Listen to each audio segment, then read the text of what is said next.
언제 어디서나 함께하는 진리. 들려주는 대수내보. 세계사의 흐름을 바꾼 동남풍. 전경에는 동남풍과 관련된 공사가 두 가지 나온다. 하나는 1903년에 서양 세력을 물리치기 위해 동남풍을 일으키시는 공사이고, 다른 하나는 1909년에 동남풍을 일으키며 행하셨던 매화공사이다. 두 공사에서 동남풍은 49일 동안 불었다는 공통점이 있다. 이 글에서는 두 공사 중에서 서양 세력을 물리치기 위해 일으키셨던 동남풍에 관한 내용을 다루고자 한다.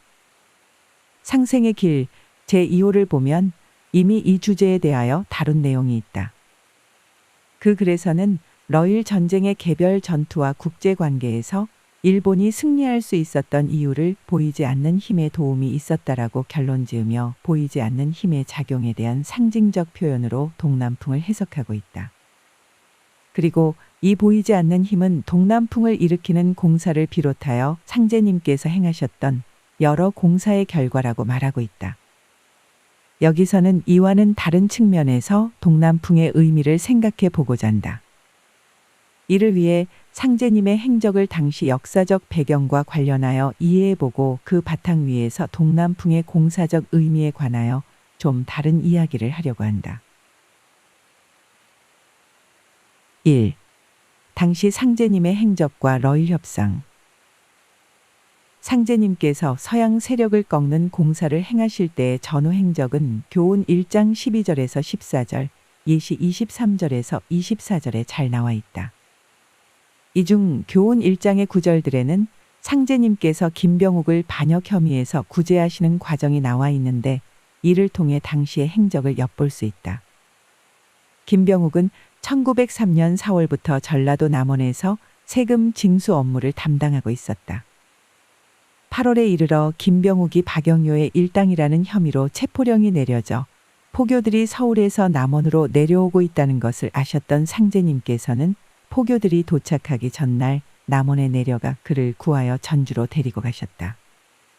이때 김병욱이 받았던 혐의는 1900년에 박영효가 고종 황제를 퇴위시키고 고종의 둘째 아들 이강을 추대하려는 쿠데타 계획에 동조하였던 잔당이라는 누명으로 추측된다. 전주로 가신 상제님께서는 서천교 내거리에 있던 서원규의 집으로 가셨다. 서원규는 김병욱을 보고 몹시 놀라면서 그대가 어떻게 사지를 벗어났으며 또 어떻게 하려고 이런 위지에 들어섰느냐. 너무나 급한 화이기에 미처 연락할 새가 없었노라. 말하며 겨우 한나절 차이로 위기에서 벗어났음을 전하자 김병욱은 상제님을 천신으로 여기며 탄복하였다. 김병욱이 머물게 된 서원규의 약국은 서천교 내거리의 번화가에 있었다. 김병욱에 대한 수배의 훈령이 내려지고 곳곳에 방이 붙자 그는 근심과 걱정이 많아졌다. 하지만 상제님께서는 근심하지 말라고 이르시며 그를 데리고 거리를 왕래하시면서 그의 이름을 크게 부르기도 하셨다. 김병욱은 서원규의 집에서는 약 한 달여를 머물렀던 것으로 추정된다. 그 후 상제님께서는 김병욱을 전주 장흥회의 집으로 데려가서 그곳에서 석 달 동안 머물게 하셨다. 석 달이 지나서 러일 전쟁이 일어나 일본군이 인천에 상륙하였고 박영효에 대한 조정의 혐의가 풀리며 김병욱에 대한 수배령도 해제되었다. 그의 수배령 해제는 일본의 서울 점령과 관련이 있는 것으로 보인다. 인천으로 상륙하여 서울을 점령한 일본은 러시아에 선전포고를 한 후 대한제국의 정치, 군사, 외교적 자주권을 제약하는 한일의정서를 강압적으로 체결하였다. 이 조약은 대한제국을 일본의 보호국으로 만들기 위한 발판이었다. 그 영향으로 친일파였던 박영효의 혐의에 대한 수사는 일본의 압박을 받아 더 이상 진행하기 어려워지면서 김병욱의 수배령도 풀린 것으로 짐작된다. 이 시기 상제님의 행적을 시간순으로 정리해보면 1903년 8월에 반역 혐의를 받았던 김병욱을 남원에서 데리고 전주 서천교 내거리에 있던 서원규의 약방으로 가셨다. 이곳에 9월 중순 무렵까지 김병욱을 머물게 하신 후 다시 전주 장흥회의 집으로 가셔서 12월 중순쯤까지 그를 머물도록 하셨다. 김병욱이 장흥의 집에 머문 지 석 달이 지나자 러일 전쟁이 터졌고 상제님께서는 그에게 마음을 놓으라고 이르시며 혐의가 풀렸음을 전해주셨다. 이 기간에 상제님의 다른 행적이 전경에 나와 있지 않아서 김병욱과 함께 지내셨는지 아니면 다른 곳을 다니셨는지는 확인하기 어렵다. 다만 이 시기에 서양 세력을 물리치기 위해 49일을 한도수로 하여 동남풍을 일으키며 공사를 행하셨던 것으로 보인다. 상제님의 이 공사가 행해지던 시기에 중요한 역사적 사건이 진행되고 있었다. 그것은 일본과 러시아의 만주와 대한제국 문제를 둘러싼 협상이었다. 협상 기간은 1903년 6월부터 12월까지였다. 이 협상에서 일본이 주장한 것은 1. 대한제국에서 일본의 상업 정치 군사상의 권리 보장. 2. 일본은 대한제국에 필요한 경우 일정 기간 군대를 파견하고 철수함. 3. 만주에서 러시아의 우월적 지위를 인정하며 필요한 경우 만주에 일정 기간 러시아는 군대를 파견하고 철수함 등의 내용이었다. 반면 러시아의 주장은 1. 대한제국의 독립과 영토 보전 약속. 2. 일본의 대한제국에 대한 상업적 이익과 민정에 대한 조언의 권리를 러시아가 승인함. 3. 일본군의 대한제국 파견 시 러시아에 통보하고 대한제국 영토의 군사상 목적 사용 금지. 4. 북위 39도 이북의 대한제국 영토의 중립지대 설정. 5. 만주와 그 연안은 일본의 이익 범위에 포함되지 않음 등이었다. 정리하면 협상에서 일본이 주장한 요지는 러시아의 만주 지배를 승인하는 대신 대한제국에 대한 일본의 군사적 강점과 정치 상업적 권리를 승인하라는 것이었다. 이에 러시아는 만주에서 러시아의 군사적 강점과 상업적 권리를 주장하며 대한제국에서는 일본의 상업적 활동은 인정하지만 군사적 강점은 인정하지 않겠다고 주장한 것이다. 양국의 주장이 대립하며 타결되지 않자 협상 중지를 선언한 일본은 러시아와 국교를 단절하고 4일 후에 중국 여순항에 있던 러시아 제국 군함을 기습 공격하며 러일 전쟁을 일으켰다. 2. 공사의 내용. 서양 세력을 물리치는 공사에 관한 내용은 공사 1장 12절, 13절, 예시 23절, 24절에서 찾아볼 수 있다. 먼저 공사 1장 12절, 13절을 보면 상제님께서 김병욱과 대화하시며 공사의 방향을 정하시는 내용이 나온다. 상제께서 김병욱에게 이제 국세가 날로 기울어 정부는 매사를 외국인에게 의지하게 됨에 따라 당파가 분립하여 주의 주장을 달리하고 또는 일본과 친선을 맺고 또는 노국에 접근하니 그대의 생각은 어떠하느냐고 물으시니 그가 인종의 차별과 동서의 구별로 인하여 일본과 친함이 옳을까 하나이다고 상제께 대답하니 상제께서 그대의 말이 과연 옳도다 하시고 서양 세력을 물리치고자 신명 공사를 행하셨도다. 이제 동양 형세가 그 존망의 급박함이 백척간두에 있으므로 상제께서 세력이 서양으로 넘어가지 못하도록 공사를 행하셨도다. 위 구절은 서양 제국주의 국가들이 자행하고 있는 동양인에 대한 인종적 차별과 언어, 생활 풍습 등의 차이에서 일어날 동서양 문화의 충돌을 걱정하는 김병욱의 의견을 상제님께서 옳다고 여기시며 동양을 구제하기 위해 서양을 물리치는 공사를 행하셨다는 내용이다. 주목되는 것은 인종의 차별과 동서의 구별 문제가 공사를 결정하는데 중요한 기준이었다는 점이다. 위 문답이 있었던 시기를 추측해보면 우리나라에서 러시아와 일본이 격하게 대립하며 러일 전쟁의 전운이 감돌던 1903년의 어느 때로 짐작된다. 이는 전경에 나오는 상제님의 행적에서도 확인해 볼 수 있다. 1903년 정월에 종도가 된 것으로 알려진 김병욱은 이에 3월에 백남신을 종도로 추천할 때와 8월에 반역 혐의로 상제님으로부터 구제받았던 일 외에 다른 공사에 참여한 내력이 나오지 않는다. 따라서 위 구절의 시기는 상제님께서 김병욱을 구제하셨던 1903년 8월에서 12월 사이에 있었던 일로 추정된다. 다음으로 예시 23절, 24절의 내용을 살펴보면 이 구절들에서는 상제님께서 공사를 행하셨던 방식에 관한 구체적 서술이 나와 있는 점이 눈에 띈다.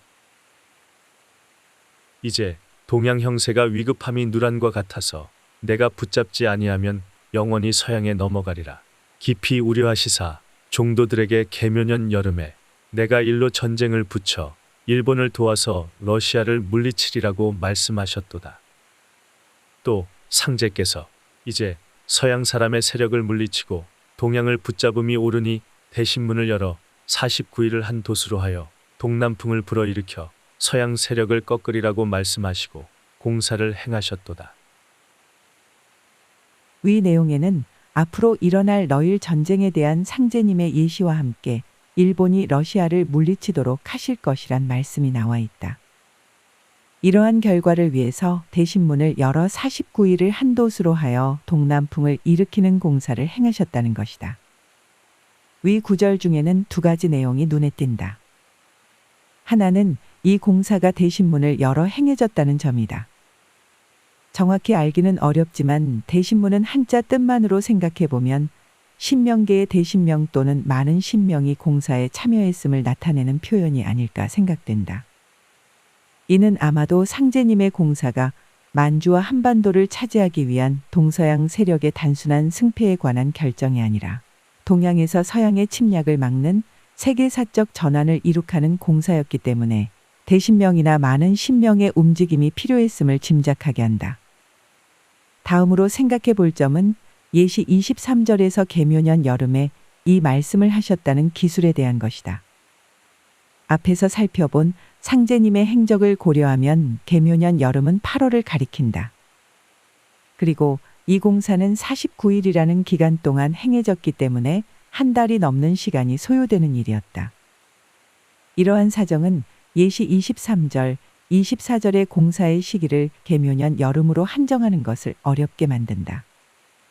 따라서 예시 23절, 24절을 맥락적으로 이해해 보면 상제님께서 8월의 공사의 뜻을 말씀하시고 8월에서 12월 중순의 어느 시기에 공사를 행하셨던 일을 개괄적으로 기술한 구절로 이해해야 할 것 같다. 그리고 이 공사에 김병욱이 직접 참여했다는 점을 고려하면 상제님께서 위 말씀을 하셨던 장소는 김병욱과 함께 전주에 계실 때 종도들 앞에서 하셨던 것으로 추정된다. 3. 동남풍의 의미. 상제님께서는 서양 세력을 물리치기 위해 49일을 한도수로 동남풍을 불게 하셨는데 동남풍이 러일 전쟁과 어떤 관련이 있다고 보아야 할까? 동남풍과 관련하여 널리 알려진 대표적인 전쟁은 후한 말에 있었던 적벽대전이다. 소설 삼국지의 배경이기도 한 이 전쟁에서 제갈량은 동남풍을 이용하여 조조의 군대를 화공으로 격파한다. 그리고 패배한 조조가 화용도로 후퇴할 것을 알았던 제갈량은 관우에게 이곳을 지키게 하였는데 그의 지략에 대하여 상제님께서는 제갈량의 제조는 조조로 하여금 화용도에서 만나게 하는 데 있느니라. 라고 평하기도 하셨다. 적벽대전에서 동남풍은 화공 전술의 성공을 가르는 핵심 요소였으며 전쟁의 승패를 좌우하는 결정적 요인이었다. 바람은 천지의 조화로 일어난다. 그렇다면 러일 전쟁에서도 적벽대전처럼 동남풍이 전쟁의 승패를 결정짓는 요인으로 작용하였을까? 러일 전쟁의 여러 전투를 살펴보면 바람의 영향을 받았던 것으로 짐작되는 개별 전투의 사례들은 있지만 동남풍의 영향으로 전쟁의 승패를 결정짓는 전투는 찾아보기 어렵다. 일본의 선제 공격으로 전쟁의 발발을 알렸던 여순항 해전이나 첫 육상전이었던 압록강 전투, 만주에서 전개되었던 봉천 전투 등 일본이 모두 승리를 거둔 이들 전투에서 바람이 일본군에게 유리한 전투 요인으로 작용한 점이 발견된다. 하지만 이 전투들은 양 진영 간의 소모전이었을 뿐 전쟁의 승패를 결정짓는 전투는 아니었다. 러일 전쟁에서 전쟁의 향배를 가른 전투는 스시마 해전으로 알려져 있다. 당시 러시아 함대는 스시마 섬 남서쪽에서 대한해협을 통해 블라디보스토크를 향해 항해하고 있었다. 이에 일본 해군은 그 항로를 미리 탐지하고 러시아 함대를 차단하기 위해 스시마섬 북동쪽에 봉쇄망을 구축한 후 한포교전을 벌여 대승을 거두었다. 이 해전에서 일본 해군이 승리하는데 바람이라는 기후적 요소는 유리하게 작용하였다. 바람이 많이 불어 바다의 파고가 높았던 기상 조건에서 무게 중심이 낮은 함정을 갖춘 일본 해군은 무게 중심이 높아 선체가 많이 흔들리는 러시아 함대보다 함포의 표적 탐지가 쉬웠다. 그리고 해전의 승패는 일본 해군이 러시아군을 먼저 정탐하여 항로를 차단하고 일제 사격에 유리한 공격 진영을 먼저 구축함으로써 결정되었다. 사실 현대전에서는 동남풍과 같은 바람의 영향보다는 전함의 무기 체계와 우수한 함포 장비 등 신식 무기의 성능이 승패에 더 결정적 영향을 미친다. 그렇다면 러일 전쟁과 동남풍은 어떤 연관이 있는 것일까? 이에 관한 실마리는 동남풍을 불어일으켜 서양 세력을 꺾으리라라는 상제님의 말씀에서 생각해 볼 수 있다. 이 말씀은 서양 세력으로 상징되는 러시아를 꺾기 위해 동남풍을 일으켜 일본이 승리하도록 하시겠다는 의미로 볼 수 있다. 이 공사를 통해 상제님께서는 공사와 관련된 세 나라인 조선, 일본, 러시아의 역학관계를 변경할 거라는 뜻으로 이해된다. 앞에서 살펴보았듯이 동남풍이라는 자연현상으로 전쟁 승패가 결정된 것이 아니라는 점을 볼 때 동남풍에는 다른 의미가 담겨 있는 것으로 보인다. 동남풍은 바람과 함께 방위와도 관계가 있다. 여기서 공사와 관련된 세 나라의 지리적 위치에 대하여 좀 더 생각해 볼 필요가 있다. 대한제국의 황제가 있는 한성을 기준으로 할 때 일왕이 있던 일본의 수도 도쿄는 동남쪽 위치에 있다. 반면에 러시아 황제가 있던 수도 상트페테르부르크는 서북쪽 위치에 있다. 이러한 지정학적 위치를 전제로 하여 동남풍의 공사적 의미를 이해해 보면 동남쪽에 있는 일본의 기운을 붙여서 서양 세력인 러시아를 꺾어 세계사의 흐름을 바꾸는 공사로 풀이된다. 전쟁은 국가의 명운이 걸린 총력전이다. 전쟁에 승리하기 위해서는 유리한 대외적 외교 관계를 구축하고 대내적 단합이 무엇보다 중요한 문제이다. 이를 일본은 성공하였고 러시아는 실패하였다. 일본이 외국에서 국채를 발행하는 데 성공하여 전쟁 비용을 마련하고 계획에 따라 전쟁을 준비하는 동안 러시아는 독일과 대립하고 있던 서부 전선에 묶여있는 병력을 만주로 이동시켜 일본과의 단일 전선을 구축하는 데 실패하였다. 또한 러시아는 1905년 1월부터 전쟁 반대와 생존권을 요구하는 혁명운동이 전국적으로 일어나며 내부 단합에 실패하였다. 군사 전략의 측면에서도 러시아는 우세한 육상 전력을 갖추고도 일본의 공격을 제대로 예측하지 못하며 패배하여 만주에서 후퇴하였고 스시마 해전에서의 패배로 제해권을 잃어버렸다. 이렇게 러일 전쟁과 관련된 요인들은 단순히 전투 상황에 그치지 않고 동서양을 넘나드는 외교 문제와 함께 전략 전술 그리고 즉각적으로 필요한 병력 투입 등 복합적 요소들의 결합이었다. 당시 세계인들은 모두 러일 전쟁을 소인과 거인의 싸움으로 묘사하며 러시아의 승리로 결정 날 것이라 예상하였다. 하지만 상제님의 공사로 그 결과가 역전되었으며 공사 기간이 49일이라는 긴 시간이 소요되었던 점도 전쟁의 복잡성에 기인한 것이 아닌가 생각된다. 1907년 순창 농함에 계실 때 상제님께서는 이 공사에 담겨 있는 또 다른 의미를 말씀하셨다. 조선을 서양으로 넘기면 인종의 차별로 학대가 심하여 살아날 수가 없고 천국으로 넘겨도 그 민족이 우둔하여 뒷감당을 못할 것이라. 일본은 임진란 이후 도술 신명 사이에 척이 맺혀 있으니 그들에게 맡겨 주어야 척이 풀릴지라. 그러므로 그들에게 일시천하 통일지기와 1월 대명지기를 붙여 주어서 역사케 하고자 하나 한 가지 못 줄 것이 있으니 곧 인인이라. 이 구절에서 상제님께서는 서양 세력을 물리치실 때 일본의 일시천하 통일지기와 1월 대명지기를 붙이셨다고 밝히시며 이는 임진란 이후 도술신명 사이의 척을 풀기 위함이라 하셨다. 이는 동남풍을 일으켜 서양 세력을 물리치는 공사가 일본의 기운을 붙이는 것과 함께 조선, 일본 사이의 척을 푸는 것과도 연관이 있음을 짐작하게 하는 말씀이라는 점에서 주목된다. 4. 동남풍 공사에 대한 이해. 위 공사가 있었던 20세기 초는 제국주의 국가들이 전쟁을 통해 식민지 확보 경쟁을 벌이던 약육강식의 국제 질서가 지배하던 때였다. 침략하는 제국주의 국가에 대항하여 극소수 약소국만이 살아남았고 대부분은 힘이 없어 식민지로 전락하고 있었다. 힘이 없던 대한제국도 처지는 마찬가지였다.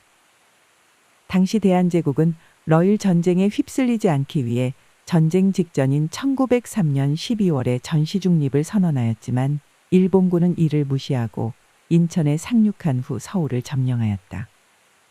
인천과 마산포, 원산 등의 일본군이 상륙한 행위는 주권국가인 대한제국의 승인을 받지 않은 침략 행위였다.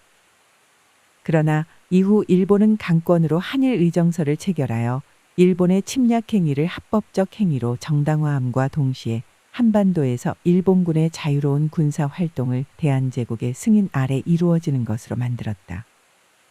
러일 전쟁을 계기로 대한제국은 일본군의 자유로운 작전 지역으로 전락하여 일본의 실질적인 반식민지나 마찬가지인 상태에 놓이게 된 것이다.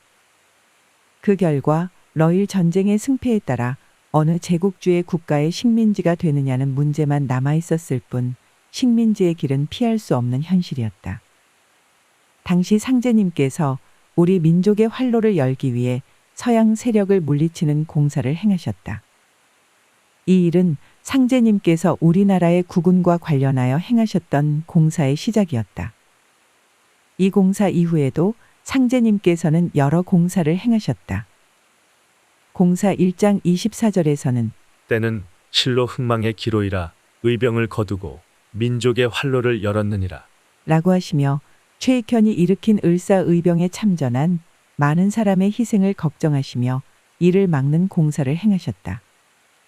공사 2장 3절에서는 회문산 오선위 기열에 붙여 조선 국운을 돌리려 함이라. 하시며 조선의 국운을 위한 공사를 보셨다. 또한 예시 29절에서는 우리나라를 상등국으로 만들기 위해 서양 신명을 불러와야 할지니. 라고 하시며 공사를 행하기도 하셨다. 순차적으로 진행되었던 이 공사들의 흐름을 보면 종착지는 조선을 상등국으로 만드는 데 있음을 어렵지 않게 유추해 볼 수 있다.